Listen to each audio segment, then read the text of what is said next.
जितनी मिलावट हिंदू धर्म ग्रंथों में की गई है उतनी दुनिया के किसी ग्रंथ में नहीं हुई।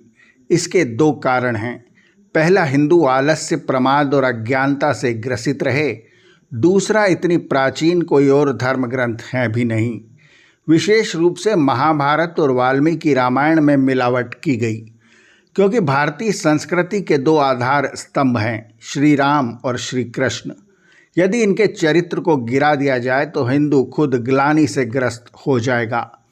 इस मिलावट के पीछे इस सोच का षड्यंत्र था। इसलिए कृष्ण को रमण बिहारी रास रचाने वाला और श्री राम के ऊपर शंबूक वध का प्रकरण थोपा गया। फिलहाल हम बात कर रहे हैं एक ऐसे झूठ की जो हमारी स्मृति में इतना अंदर तक धंस गया है कि हम उसे सच मानते हैं।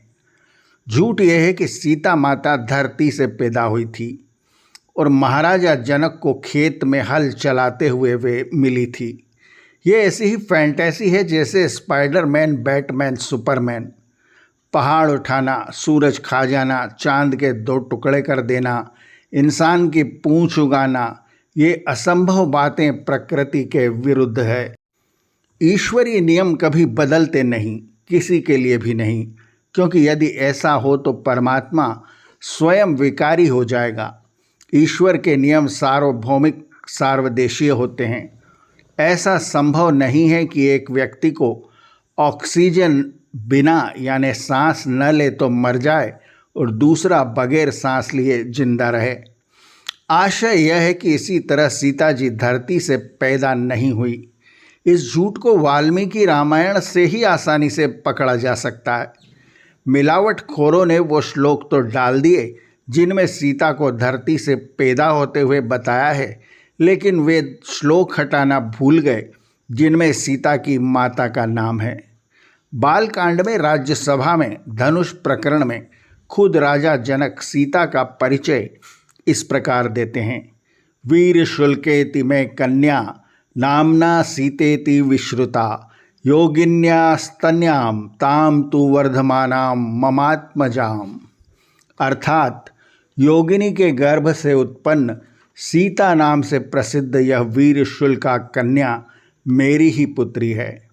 वीर शुल्का उसे कहते हैं जिसे पराक्रम दिखाकर ही प्राप्त किया जा सके, और यह राजा जनक की प्रतिज्ञा थी कि जो शिव धनुष पर प्रत्यंचा चढ़ा देगा उसी से सीता का विवाह करेंगे।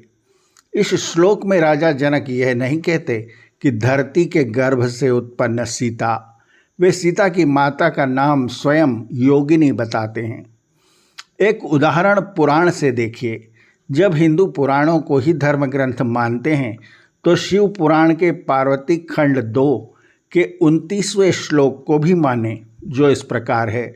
धन्या प्रिया द्वितीया तु योगिनी जनकस्य च तस्या कन्या महालक्ष्मी नामनी सीता भविष्यति। राजा जनक की दूसरी पत्नी योगिनी धन्य है जिसकी कन्या सीता नाम से प्रसिद्ध होगी। इतना ही नहीं, विवाह के अवसर पर परंपरा अनुसार राम की 35 पीढ़ियों और सीता की 22 पीढ़ियों का उल्लेख किया गया।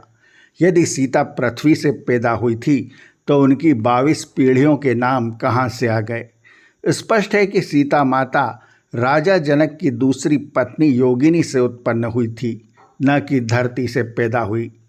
आर्यावर्त की कहानियाँ चैनल को सब्सक्राइब करें और बेल आइकन के बटन को दबाएं, ताकि हम जब नया वीडियो लेकर आएँ तो उसकी सूचना आपको तुरंत मिल जाए। धन्यवाद। नमस्ते।